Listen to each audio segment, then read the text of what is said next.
From the ashes of a surprise Pokemon Direct, we get Pokemon's first time ever introducing DLC. There have been so many mixed feelings about the Pokemon Sword and Shield expansion pass, but today we're highlighting why this DLC is awesome.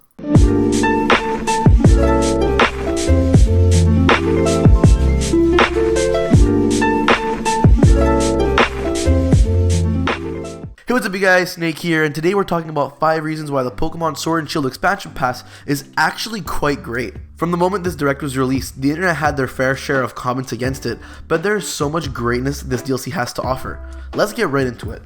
Starting off with number 1 is the fact that we get 200 more Pokemon added to the game, increasing the total up to 600. Now I get this is nowhere near the almost 1,000 Pokemon that exist, but this could be a start to them slowly adding even more Pokemon as they become available. Many people don't see this as an upside, stating that we should already have all these Pokemon in the game, and my only response is don't be selfish. Their decision to have only 400 Pokemon in the base game has already worked out great for them, and they didn't need to add more, but they did so the game didn't go stale. Like I said in my Pokemon review originally, 400 is more than enough, and this is just being really generous, and honestly, I'm excited. I was almost done catching all 400, but now I guess I got some more work to do. Moving on is the addition of new areas. After all the success of the wild area, the Pokemon Company has decided to add more to explore. This summer, we will be introduced to the Isle of Armor, and this fall to the Crown Tundra. Both areas are included with the expansion pass and seem to be pretty much as big as the whole wild area alone. Each area has its own unique theme and Pokemon exclusive to that area, giving you much more variety than just a basic wild area with a reskin. Considering the wild area has already been such a big deal for Pokemon Sword and Shield, these new areas will definitely be so much fun, and I'm so excited to experience them. 2 completely new areas with tons more to explore, opening us up even more to the Galar region. Before continuing, just a reminder that if you are enjoying the video and want to see more, consider clicking the like button. It helps the channel and shows me that I should make more videos like this.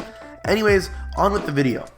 At number 3, we would like to introduce you to your new rival, or rather, 2 new rivals. That's right, along with the Pokemon expansion pass brings 2 new faces to the game. Clara, the poison type trainer, exclusive to Pokemon Sword, and Avery, the psychic type trainer, exclusive to Pokemon Shield.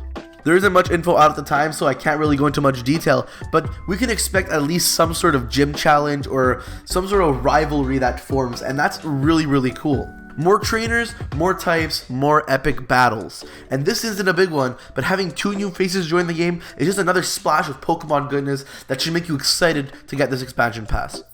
Next, we have cost. Now, it's no secret that after Pokemon Sun and Moon came out, the game did so well that the Pokemon Company actually released Ultra versions of these games shortly after. These versions were pretty much the same game, but included slightly more to do and slightly more to see. For many people who loved Sun and Moon, they actually went out and bought the Ultra versions to get that extra content. With Sword and Shield, however, I'm glad that approach isn't being taken, and instead, they're just doing an expansion pass. Instead of having to buy a whole new game for slightly more content, an expansion pass is the perfect alternative because of its cheaper price point. There's no need to buy a whole other game and restart on that version just to have that extra content. Now, they're just building on the base game that we already paid for. But the expansion pass is perfect because you still have the base game and a lot to work with, but if you want that extra content, it won't cost you a whole other game. It's just an extra addition. Overall, definitely a money saver. Lastly, at number 5, isn't really a feature, but it's something that still makes this game so awesome. That's the fact that the game gets to continue. I'm still far from finished, and while I do still play it whenever I have the time here and there, I know a lot of people who've completely stopped playing it by now. For them, they completed the base game, caught them all, and said goodbye.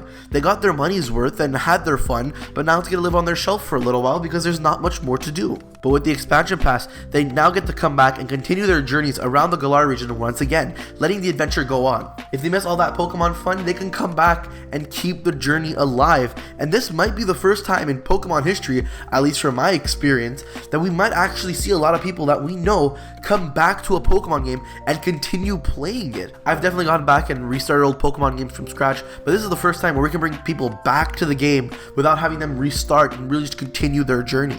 Anyways guys, that's all we have for today. Let us know in the comments down below what excites you the most about this new Pokemon expansion pass. We want to hear from you. Also, if you haven't yet, feel free to like the video or even subscribe to support the channel and show me that you want more content like this. Anyways, that's all for today. I'm Snake. I'll see you in the next one. Peace out.